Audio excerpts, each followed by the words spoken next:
nosso podcast, Kátia Oliveira e Kelly Barros. Nós estamos num tema hoje muito pertinente, um tema que é complicado de ser falado, mas ele é necessário e ele é preciso. É um tema que como se nós estivéssemos pisando num campo minado.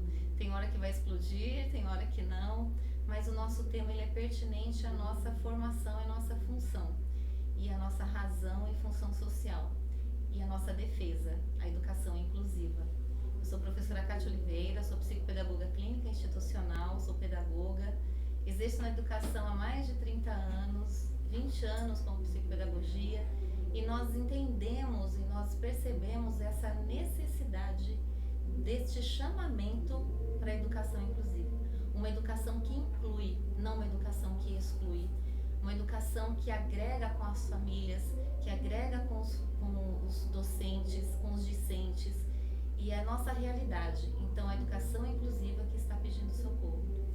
Sim, eu sou a Kelly Barros. O nosso podcast é um bate-papo pelo universo da psicopedagogia e da psicanálise.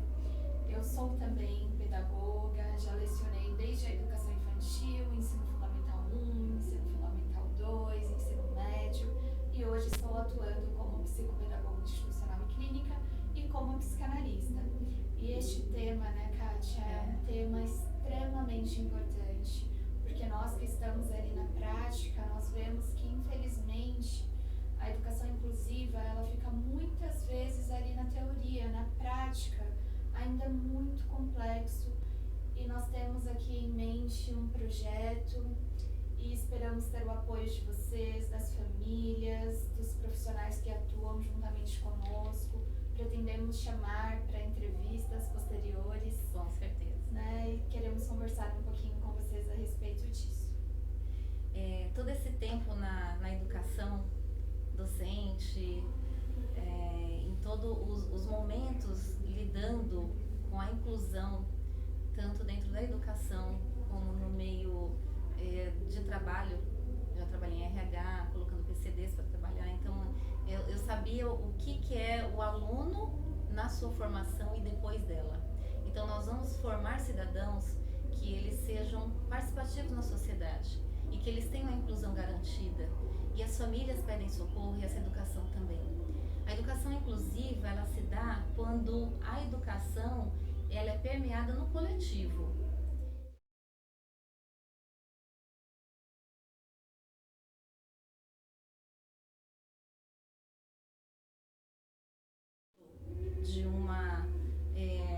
De uma necessidade especial de atendimento, que já são casos psiquiátricos, é o que nós temos falado como clínicas. Casos psiquiátricos dentro da escola é onde nós estamos tendo maior dificuldade. Essas famílias também estão precisando de socorro. As próprias famílias sabem que não tem um espaço adequado, não tem uma sala de regulação, não tem um terapeuta ocupacional, algo que seja específico para eles. O que é inclusão? A inclusão dá-se no coletivo. Todo aluno tem o direito, lógico, é de direito. Isso nós não estamos falando para tirar o direito dessa criança e desse adolescente. É direito à educação. Todos têm o direito à educação, é lei. Mas todo cidadão que tem seus direitos tem seus deveres. Então, quando o dever sai fora do coletivo, ele não tem condições de também adequar os seus deveres, aí não é inclusão, aí é segregação. E nós vamos lutar com isso. Esse é o nosso objetivo. É trazer essas famílias, trazer o corpo docente, trazer políticas públicas para que essa educação inclusiva seja uma inclusão de fato e de direito. Essas famílias pedem socorro. Eu fui atender uma vez uma família que eram 2 adolescentes, primos e 2 irmãs. Caso muito simples, 16 anos, bem jogadinhos lá, porque não tinha mais idade para ir para uma escola, né? E grau severo, né, de demência mental, deficiência global do desenvolvimento, porque também nós vamos falar sobre essas nomenclaturas, e segregados. Ele queria uma bola, eu fui levar uma bola para ele, um rapaz grande, mas não tinha mais. A mãe falou: eu não posso colocá-lo numa escola comum vai sofrer? Ele vai sofrer discriminação, ele não vai ter o espaço adequado, ele vai desregular. Então essa mãe também tem essa necessidade. Onde que vai colocar? Eu estou falando assim, vai montar uma escola, voltar às escolas especiais, mas é um local adequado, um local que seja específico para essa clientela, que seja casos psiquiátricos, né? A educação inclusiva da capacidade de cada um cadeirante, né? Que seja do físico, mas que a mente esteja adequada ao coletivo, é diferente. Agora, quando tem um grau tão severo que já cai no psiquiátrico, como eu já vi, crianças que vêm com casos psiquiátricos e que agride, bate cabeça, desregula e não tem um local para regulação, a escola vira um campo minado, é muito perigoso, porque tem escadas, tem andares, tem muros, tem árvores, tudo é um perigo para eles. E essas famílias, elas sabem que eles estão correndo risco. E afeta os outros colegas também. Exatamente. Né? Essa semana mesmo eu atendi um aluno do Fundamental 2 que estava em desespero, que estava sonhando com medo desse colega e acabou entrando ali numa violência física entre ele para defender uma outra colega. E não era um aluno, digamos que problemático, não, era um aluno considerado nerd, estudioso, quietinho. Ele quis defender a colega porque este outro aluno, portador dessa condição psiquiátrica grave, que nós fomos atrás, inclusive, né, dos médicos que o acompanham, para ver se a medicação estava adequada, fomos atrás da família, chamamos supervisão, pedimos socorro de diversas formas, mas ali na prática não se tem, como a Kátia comentou, não temos um ambiente específico de regulação. Tem lá a sala do atendimento psicopedagógico, mas eu não tenho só esse aluno para atender, eu tenho diversos alunos para atender, né? Nós temos, nossa demanda é muito grande. E aí acaba afetando a saúde mental e emocional desses outros colegas também e dificultando, né? Acaba sendo uma segregação, como a Kátia disse. Novamente, nós estamos reforçando que eles têm esse direito, desde que tenha-se o recurso necessário, adequado e de qualidade em relação a espaço físico propício, uma sala de regulação emocional, um TO, terapeuta ocupacional, enfim, diversos recursos que são necessários, né? Comprovantes dessas medicações, se elas estão sendo feitas da forma correta, um horário adequado que essa criança, esse adolescente consegue permanecer ali na escola, porque são casos e casos, é subjetivo, né? Como psicanalista eu defendo a subjetividade de cada um. Então, nós também não podemos dizer que todo e qualquer aluno que tenha o mesmo transtorno, a psicose, que é o caso desse aluno, vai agir da mesma forma. Não, tem a subjetividade de cada um, tem o grau severo, leve, moderado de cada um. Então, dentro da subjetividade deste aluno, como nós podemos agir?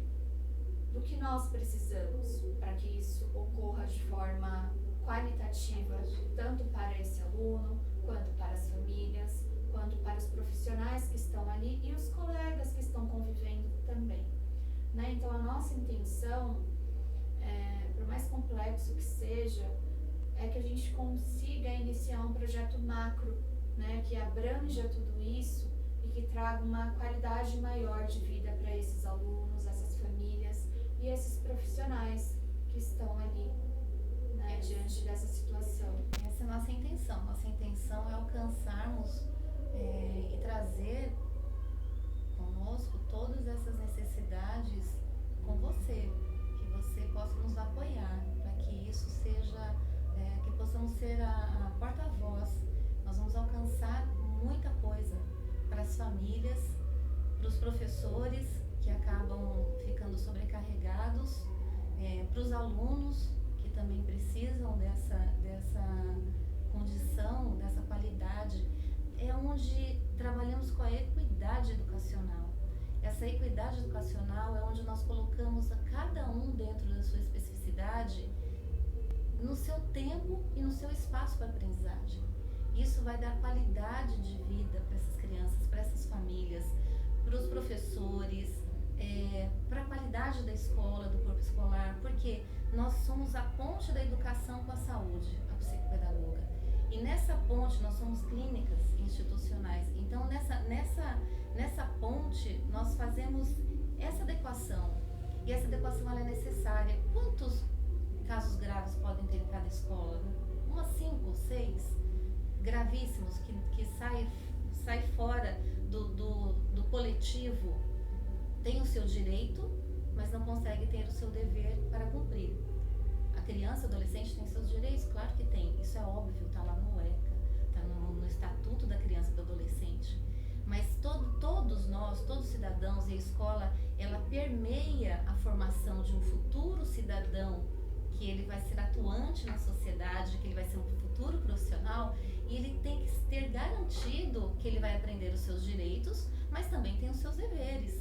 Eu tenho o meu direito, por exemplo, né, Kelly? Eu tenho o meu direito de ir e vir, né? Nós vamos tirar uma carteira, né, de habilitação, eu tenho o meu direito de ir e vir, tá? Eu tenho garantido esse direito. Mas se eu não tiver o conceito e o conhecimento e o meu entendimento do que são as regras e as leis de trânsito, quando tiver um semáforo fechado, eu no meu direito de ir e vir, eu vou passar então no semáforo fechado. O que posso acontecer? O que vai acontecer? Logo vai acontecer um acidente. Mas eu estou no meu direito de ir e vir. Mas dentro dos meus direitos, eu tenho que saber quais são as regras desses direitos. Onde eu posso ir, onde eu não posso. Já num grau psiquiátrico, ele tem os seus direitos garantidos, mas ele vai conseguir adequar as regras? Eles não vão conseguir adequar as regras, mas eles vão conseguir, dentro do limite deles, ter uma aprendizagem também. Mas eu preciso de um local adequado, eu preciso que eles tenham garantidos esses locais, os profissionais, o tempo deles, como a Kelly mesmo colocou, que é muito essencial, porque tem alunos limítrofes, não conseguem ficar mais do que 2 horas, 3 horas, precisa dessa adequação com a família, desse apoio com a família. As famílias ficam segregadas também e dói, machuca. Quando você vai falar em educação inclusiva, que é um campo minado, porque essas famílias elas estão machucadas. Muito pais mesmo, eles abandonam as mães porque não querem uma criança daquela forma. E aí são mães solos. Ou contrários, tem mãe que abandona, tem também que deixa com os pais. E eles ficam nessa deriva. Aí eles vão pedir socorro para quem? Qual que é, né, nós ouvimos desde criança, qual que é a segunda sociedade depois da escola, depois da família? A escola. Então eles vão pedir socorro para quem? Para a escola. E aí na escola, muitas vezes também, infelizmente, acontece isso. Um joga pro outro. E não tem nem como julgar, porque realmente é complexo. Né? Não se tem o aparato necessário, o recurso necessário para que isso aconteça. Né? E aí eles ficam à mercê, ficam abandonados. E é muito triste. É triste. É muito triste. É nesse sentido que nós estamos vendo, né? São professoras correndo atrás de alunos e tentando segurar e sendo agredidas. Teve um dia desses aí que uma colega de trabalho, ela começou a chorar, ela ficou muito nervosa, e o pessoal, dá pra psico, a psico vai atender. E ela chorando muito, ela falou assim, não que eu não queira trabalhar com essa criança, com este aluno, mas eu não vim trabalhar para ser agredida. E o braço dela sangrando por um grande arranhão, e socos e pontapés, e ela ficou muito nervosa. Eu falei, então vai pra casa, né, descansa, né. Ela falou assim, mas eu estou dando o melhor que eu posso, estou fazendo tudo com muito carinho, mas eu não me formei para ser agredida. Isso também dói, gente, dói, porque não é nem culpa da criança, nem culpa dela. E um preparo, né, Kátia? Eu acredito que um preparo para esses profissionais adequados para acompanharem essas crianças. Então, nós sabemos que na prática nós não temos a quantidade específica de mediadores para acompanhar essas crianças. Não são todas as crianças que precisam de mediadores. Algumas, dentro da sua subjetividade, têm essa autonomia e conseguem ali. Mas alguns precisam desse acompanhamento. E esse acompanhamento não pode ser de uma professora que se formou ali em pedagogia e não tem um preparo adequado para acompanhar essa criança. Precisaria ter seja, que prepare esse profissional para ter esse acompanhamento adequado. Mas tem professores, nós sabemos que tem professores que têm até essa formação, mas não tem o espaço específico. Também, o espaço específico. Não tem, ficar andando, rodando isso.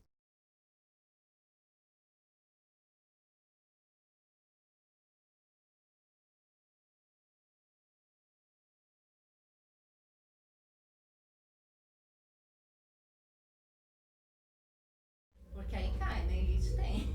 Tem escolas todas adequadas. E era uma sala de regulação, gente, pra gente ver que coisinha mais linda do mundo.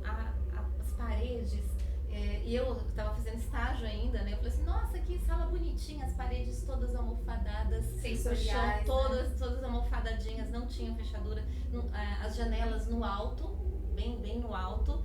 E eu falei assim, nossa, que sala bonitinha. Até que quando eu estava olhando a sala, chegou um aluno todo desregulado, e ele foi conduzido até a sala. Gente, ele batia tanto a cabeça na parede que se não fosse aquela sala, aí eu entendi, né? A sala toda almofadada para aquilo. Conheci uma criança que quem estava acompanhando, né? Que os pais pagavam para ter um acompanhante particular. Ele falou assim, olha, ela às vezes nós temos que colocar capacete porque ela grita e ela tem o risco de bater tanto a cabeça no chão ou na parede que ela pode vir a óbito. Agora você imagina isso dentro da escola, os outros vendo bater a cabeça, gritando, assusta, sendo que mesmo não tendo nada, gente, todo mundo tem uma dificuldade em matemática, tem alguma dificuldade em língua portuguesa, fora o Guinho, Luizinho, Zezinho, que também tem dificuldade de aprendizagens e que também precisa de uma atenção. Eu falo isso porque eu tive essa experiência em casa e é difícil quando a gente tem alguém diferente, né? Então isso nós precisamos ter esse olhar.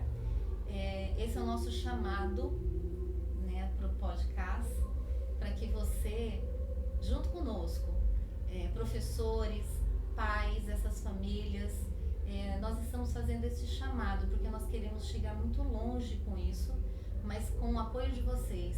Então, repliquem, vamos discutir, nós faremos entrevistas, nós faremos até documentos para que isso chegue muito longe, para que nós possamos, de fato, fazer que a educação inclusiva ela seja uma inclusão e não segregação. De qualidade. De qualidade com equidade. Essa é a nossa chamada, esse é o nosso início desse projeto. Nós estamos convidando você, para você fazer parte conosco deste macro que é a educação inclusiva. É um tema muito polêmico, sim. É possível, com certeza, mas nós precisamos de políticas públicas, nós precisamos de você, da voz de vocês, da ajuda de todos vocês, os professores que estão, que não é que nós não queiramos isso para nós, não é isso, mas uma qualidade, com equidade, com justiça e com humanismo, para o coletivo, com humanismo, porque nós estamos lidando com um ser humano, e um ser humano mais do que uma estrela especial sobre a face da Terra, porque pai e mãe não é para sempre, e esses pais também têm essa preocupação, mas de garantir essa autonomia deles, de garantir essa autonomia. Sociedade. E eu vi até no Instagram pais que estão clamando por isso. Eles também têm essa necessidade e nós queremos ser essa ponte com vocês. Então vem conosco, o podcast é o início desse projeto, é o início de uma defesa